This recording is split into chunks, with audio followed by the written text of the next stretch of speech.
Good morning, dear students. This poem belongs to your Beehive book. ये जो poem है तुम्हारी, ये कौन सी बुक से ली गई है? Beehive बुक से ली गई है। क्या नाम है पोइम का? The lake isle of Innisfree. The lake isle of Innisfree. और इसके जो पोइट हैं उनका क्या नाम है? William Butler Yeats. William Butler Yeats, ये इनके क्या हैं? पोइट हैं। तो जो विलियम बटलर यीट्स थे, इनका जो जन्म कब हुआ? तो जन्म हुआ है भाई 13 जून 1865। 13 जून 1865 को कहाँ पर जन्म हुआ इनका? जो डबलिन है आयरलैंड के अंदर। आयरलैंड के अंदर जो डबलिन है, तो डबलिन जो जगह है कहाँ पर है? आयरलैंड में। तो आयरलैंड में इनका जन्म हुआ है और डबलिन नामक जगह पर इनका जन्म हुआ है। कब हुआ है? 13 जून 1865 को। और इनकी मृत्यु कब हुई है भाई? 28 जनवरी 1939 को। 28 जनवरी 1939 को कहाँ पर हुई है? फ्रांस में। इनको किस अवार्ड से सम्मानित किया जा चुका है? इनको नोबेल प्राइज़ इन लिटरेचर, यानी साहित्य में इसको नोबेल प्राइज़ से भी सम्मानित किया जा चुका है। किसको किया जा चुका है? विलियम बटलर यीट्स को। अभी तक जो है 4 लेसन, जो Beehive बुक है इसके 4 लेसन कंप्लीट हो चुके हैं। और ये आपकी जो पोइम है लेक आइल ऑफ इनिसफ्री है। तो ये जो पोइम है, ये आज हमें इस पोइम के बारे में पढ़ेंगे, लेक आइल ऑफ इनिसफ्री। इससे पहले जो पोइम हम पढ़ चुके हैं, तो सबसे जो पहली पोइम हमने पढ़ी थी the road not taken. The road not taken वो हो चुकी है। उसके बाद जो विंड पोइम है वो भी हो चुकी है। Rain on the roof, rain on the roof, तो वो पोइम भी आपकी हो चुकी है। और ये पोइम है वो आपकी जो 4th पोइम है the lake isle of Innisfree. और इसके पोइट कौन हैं? William Butler Yeats. William Butler Yeats, ये इसके पोइट हैं। तो आज हम इस पोइम के बारे में पढ़ेंगे। तो जिन बच्चों ने अभी तक इस चैनल को सब्सक्राइब नहीं किया है, तो वो बच्चे इस चैनल को सब्सक्राइब कर लेंगे। सब्सक्राइब करने का क्या फ़ायदा है बच्चों? आप सभी को क्या फ़ायदा होता है इसका? भाई जितनी भी वीडियो अभी तक अपलोड की गई हैं उन सभी को आप फिर से देख सकते हो। तो टोटल जितनी भी वीडियो डाली गई हैं, चाहे वो लेसनों से संबंधित हैं, वो पोइमों से संबंधित हैं, तो वे सभी आप इसको देख सकते हो। और साथ में राइट हैंड की तरफ एक आपको बेल का बटन दिखाई देगा, भाई घंटी का एक बटन दिखाई देगा। उस बेल बटन को भी आपने प्रेस करना होता है। तो उससे क्या होगा भाई? जितने भी नोटिफिकेशन होंगे, यानी जब भी कोई वीडियो अपलोड की जाती है तो उसका नोटिफिकेशन, उसकी सूचना आपके पास सबसे पहले पहुंचती है। तो वो बेल बटन भी आपको प्रेस करना है। और उस पर जो ऑल का ऑप्शन होता है वो आपने प्रेस करना होता है। यानी जितने भी नोटिफिकेशन होते हैं वो सभी नोटिफिकेशन आपके पास पहुंचते हैं। इसके अंदर भाई आपको सब्सक्राइब के साथ में आपको लाइक बटन भी दिखाई देता है। तो लाइक बटन का क्या फ़ायदा होता है भाई? अगर ये वीडियो पसंद आई है तो आपने इसको लाइक भी करना होता है, और पसंद नहीं आई है तो आपने इसको डिसलाइक करना होता है। और इसमें एक आपको कमेंट बॉक्स भी दिखाई दे रहा होगा। तो कमेंट बॉक्स में क्या है? कमेंट बॉक्स में आपने कमेंट करना होता है। भाई कोई क्वेश्चन आपने पूछना है, कोई डाउट रह गया है, तो वो आप कमेंट बॉक्स में अपना क्वेश्चन छोड़ सकते हैं। तो उस कमेंट बॉक्स का क्या होता है भाई? आपको रिप्लाई दिया जाता है उस क्वेश्चन का। तो ये भी आपने करना होता है। अगर फिर भी किसी बच्चे का कोई डाउट है तो वो आप मेरे को सिंपल कॉलिंग भी आप कर सकते हैं उसका आंसर पूछने के लिए। Okay, let us start this poem the lake isle of Innisfree. The lake isle of Innisfree, यानी जो इनिसफ्री नामक जगह है, तो यहाँ पर क्या बताया गया? द लेक यानी वह झील, आइल, आइल आइलैंड को कहते हैं, द्वीप को कहते हैं, ऑफ इनिसफ्री यानी इनिसफ्री नाम का कोई द्वीप है और वहाँ पर कोई झील है। तो ये झील जो है, इनिसफ्री नामक जो द्वीप है, तो वहाँ पर कोई झील है। जो पोइम है ये उससे संबंधित है। This well known poem explores the poet lodging for piece. This well known poem, ये जो प्रसिद्ध कविता है, एक्सप्लोर्स द पोइट लॉन्जिंग, यानी कवि की इच्छा क्या है? लॉन्जिंग इच्छा को कहते हैं। लॉन्जिंग क्या होता है? तीव्र इच्छा। फॉर पीस यानी कवि की क्या इच्छा है? शांति प्राप्त करने की इच्छा, for the peace. And tranquillity, tranquillity का मतलब होता है भी स्थिरता से रहना। ट्रैंक्विलिटी का मतलब स्थिरता। ऑफ इनिसफ्री यानी इनिसफ्री नामक जगह पर जो जगह है वहाँ पर जो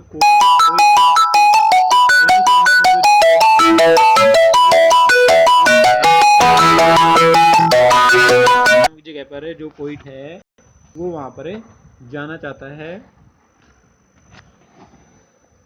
क्यों जाना चाहता है? क्योंकि वहाँ पर क्या है? पीस यानी शांति भी है, ट्रैंक्विलिटी और स्थिरता भी है। इसलिए शांति और स्थिरता की तलाश में कवि वहाँ पर जाना चाहता है। कवि कौन है इस पोइम का? William Butler Yeats. William Butler Yeats. तो वो वहाँ पर जाना चाहता है। ए प्लेस ऐसी जगह where spend a lot of time जहाँ उसने बहुत सारा समय बिताया था। ए प्लेस यानी इनिसफ्री जो है एक ऐसी जगह है where spend a lot of time जहाँ उसने बहुत सारा समय बिताया था। एज ए बॉय जब वो एक छोटा बच्चा था, जब कवि एक छोटा बच्चा था। This poem is a lyric, ये जो पोइम है ना ये क्या है? लिरिक। लिरिक वो होती है जिसको गाया जा सके। इस कविता में गाए जाने का गुण है। आपको कुछ एक मीनिंग याद होने चाहिए। जैसे भाई एक्सप्लोर जो होता है, एक्सप्लोर का मीनिंग क्या होता है? एक्सप्लोर का मतलब है भी पता लगाना, खोजना। लॉन्जिंग क्या होता है? लॉन्जिंग का मतलब होता है भी तीव्र इच्छा। लॉन्जिंग का क्या मीनिंग है? तीव्र इच्छा। ट्रैंक्विलिटी का मतलब होता है क्या होता है? स्थिरता। ठीक है, ट्रैंक्विलिटी का मतलब क्या होता है? स्थिरता। तो साथ में आपको इनके मीनिंग भी पता होने चाहिए। I will arise, I will arise and go now, अब मैं उठूंगा। आई विल एराइज यानी मैं अपने स्थान से उठूंगा, एंड गो नाउ और जाऊंगा। एंड गो टू इनिसफ्री और कहाँ जाएगा? इनिसफ्री नामक जो जगह है वहाँ पर जो कवि है विलियम बटलर यीट्स, तो वो वहाँ उस जगह पर जाएगा जहाँ वो बचपन में रहता था। And a small cabin, and a small cabin built there, और वहाँ मैं एक छोटा सा कैबिन बनाऊंगा।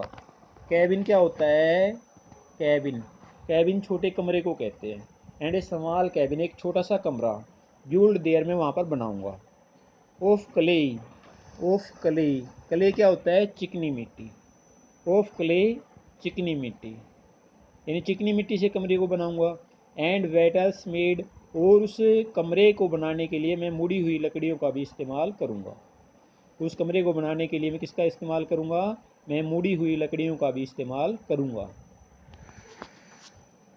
9 bean rows will I have there, जहाँ मेरा कमरा होगा ना तो वहाँ पर 9 बीन रोज, 9 जो सेम की जो बेल होती है, बीन में जो होता है सेम, तो जो 9 सेम की जो बेलों की जो रोज, रोज में जो होता है कतारें, तो 9 सेम की बेलों की कतारें विल आई हैव देयर, तो वे भी वहाँ पर होंगी।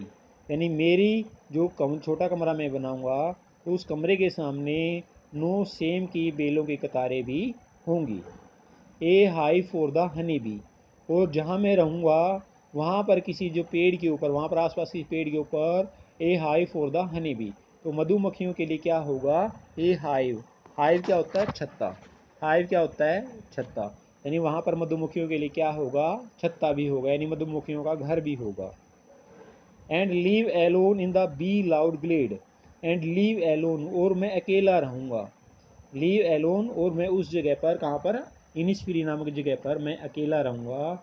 इन द बी लाउड ग्लेड यानी जो बी में जो होता है मधुमक्खी, लाउड होता है उनकी आवाज़, यानी मधुमक्खियों की आवाज़ से जो पूर्ण, ग्लेड होता है जो खुला मैदान होता है, तो उस खुले मैदान में मधुमक्खियों की आवाज़ से पूर्ण नामक जगह पर तो मैं क्या रहूँगा? अकेला रहूँगा। यानी वहाँ पर मधुमक्खियाँ भी होंगी, मधुमक्खियों का छत्ता भी होगा, और जो 9 सेम की बेलें होती हैं उनकी कतारें भी वहाँ पर होंगी।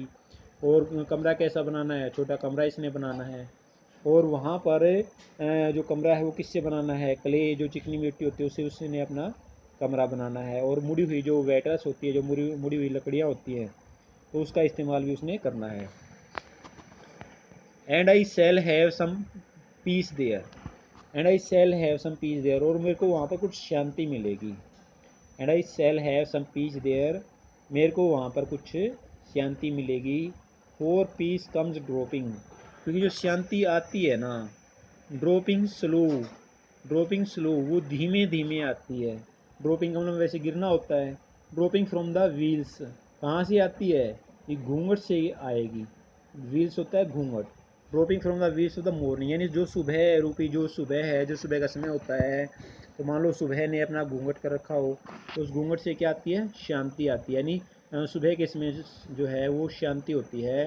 तो ऐसा कहा गया है, यानी वहाँ जो इनिसफरी नामक जगह है, वहाँ सुबह के वक्त जो शांति है, मान लो शांति इस तरह से आती है जैसे कोई, अब मान लो भाई कोई दुल्हन है, उसने घूंघट ओढ़ रखा है, और जैसे वो बिल्कुल शांत भाव से धीरे धीरे आती है, तो इस तरह से जैसे सुबह के समय जो है शांति को आते हुए बताया गया है। यानी जो सुबह का समय है उस वक्त क्या होती है? शांति होती है, और उसको घूंघट ओढ़ करके बताया गया है। जैसे मान लो सुबह ने घूंघट ओढ़ रखा हो, व्हील्स का मतलब क्या होता है? घूंघट। ड्रॉपिंग का मतलब होता है भी जब कोई चीज़ धीरे धीरे गिरती है, तो शांति, उस स्थान पर शांति जो है वो धीरे धीरे आएगी। To where the cricket sings, और जो क्रिकेट है, जो झिंगुर होता है, तो वो उस जगह पर अपने गीत सुनाता है। एनिसफरी नामक जगह पर जो क्रिकेट होता है, जो झिंगुर होता है, वो अपने गीतों को वहाँ पर सुनाता है। देयर मिडनाइट, और वहाँ पर जो आधी रात, यानी जब वहाँ पर आधी रात हो जाएगी, ओले ग्लिमर, तो वहाँ पर जो प्रकाश कैसा होगा? ग्लिमर। ग्लिमर होता है भाई हल्की चमक जिसको कहते हैं, या क्षीण प्रकाश, यानी ज़्यादा तेज प्रकाश नहीं होगा, क्योंकि आधी रात का समय है। और जो प्रकाश कैसा होगा? ग्लिमर, यानी हल्का प्रकाश होगा, ज़्यादा तेज प्रकाश वहाँ पर नहीं होगा, क्षीण कह सकते हैं, क्षीण प्रकाश। एंड इन नून, और दोपहर के समय ए पर्पल ग्लो, वहाँ पर बैंगनी रंग की चमक होगी। दोपहर जो होगी वहाँ पर कैसी होगी भी? बैंगनी कलर की। तो ऐसा दोपहर के समय जो प्रकाश होगा वो कैसा होगा भी? बैंगनी कलर का। एंड इवनिंग, और जो शाम का वक्त होगा, full of the Lynette wings, और शाम के वक्त क्या होगा? जो लिनेट नाम की जो चिड़िया होती है, तो लिनेट क्या होता है भी? एक छोटी चिड़िया होती है जो गीत गाती है। तो शाम के वक्त जो है वो जो छोटी चिड़िया होती है वो अपने पंखों को फैला करके भाई हमें क्या सुनाएगी? गीत सुनाएगी। यानी ये जगह कैसी है? यानी जो इनिस्ट्री नामक जगह है, तो वहाँ पर वो जाएगा। वहाँ जाने का मकसद क्या है? उसका शांति से रहना है। वो शांति से वहाँ पर रहना चाहता है, क्योंकि वहाँ पर शांति भी है और शिथिलता भी है, और ये बहुत सारी बातें हैं जिनकी वजह से वो वहाँ पर जाना चाहता है। आई विल एराइज, अब मैं अपनी जगह से उठूँगा, एंड गो नाउ, और जाऊँगा। For always night and day, क्योंकि हमेशा, फॉर ऑलवेज हमेशा, नाइट एंड डे दिन और रात, हमेशा दिन और रात। I hear the lake water, मैं झील के पानी को सुनता हूँ। I hear the lake water, मैं झील के पानी को सुनता हूँ। लैपिंग, लिपटते हुए। विद लो साउंड्स, धीमी आवाज़ के साथ। बाय द शोर, यानी किनारे से। जो झील का पानी है वो अपने किनारे से लिपटता रहता है, यानी बार बार जो झील का पानी है वो अपने किनारे पर आता रहता है। तो मैं उस झील के पानी को थोड़ी सी आवाज़ करते हुए, किनारे से लिपटते हुए यहाँ पर सुनता हूँ। While I stand on the road वे, और जब मैं चौड़ी सड़क पर खड़ा हुआ, जब मैं सड़क के ऊपर खड़ा हुआ हूँ। While I stand on the road वे, और ऑन द पेवमेंट्स, या किसी पगडंडी के ऊपर खड़ा हुआ हूँ। पेवमेंट्स किसको कहते हैं? पेवमेंट होता है पगडंडी।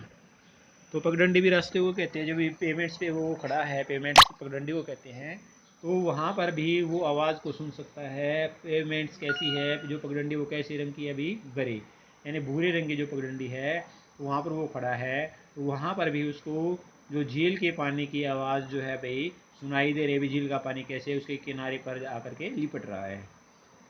आई hear it in the deep heart's core, और मैं इस आवाज़ को अपने हृदय की, हार्ट्स कोर यानी अपने हृदय के अंतर्भाग में भी सुनता हूँ। आई हीयर इट, मैं इसको सुनता हूँ। इन द डीप हार्ट्स कोर, अपने हृदय के अंतर्भाग में भी मैं इसको सुनता हूँ। हार्ट्स कोर का मतलब होता है हृदय का अंदर का भाग। तो इसके कवि जो है, क्या नाम होगा कवि का? William Butler Yeats. आपसे पहला प्रश्न यही पूछा जाता है भाई, what is the name of the poem, इस कवि का क्या, इस कविता का क्या नाम है? And what is the name of the poets, तो इसके कवि का क्या नाम है, ये आपसे पूछा जाता है। तो पहला प्रश्न क्या पूछा जाएगा? What is the name of the poem and it's poet, इसके भाई पोइम का नाम बताइए और इसके पोइट का नाम बताइए। तो ये जो प्रश्न है ये आपसे 1 नंबर में पूछा जाता है। तो आपने क्या बताना है? The name of the poem is the lake isle of Innisfree, and the name of the poet is William Butler Yeats. तो ओके, आप सभी को भी ये पोइम जो है समझ में आ गई होगी। आई होप, मैं आशा करता हूँ you have understood this poem very well. तो ये पोइम जो है आपको बड़ी अच्छी तरह से समझ में आ गई होगी। Okay, thank you.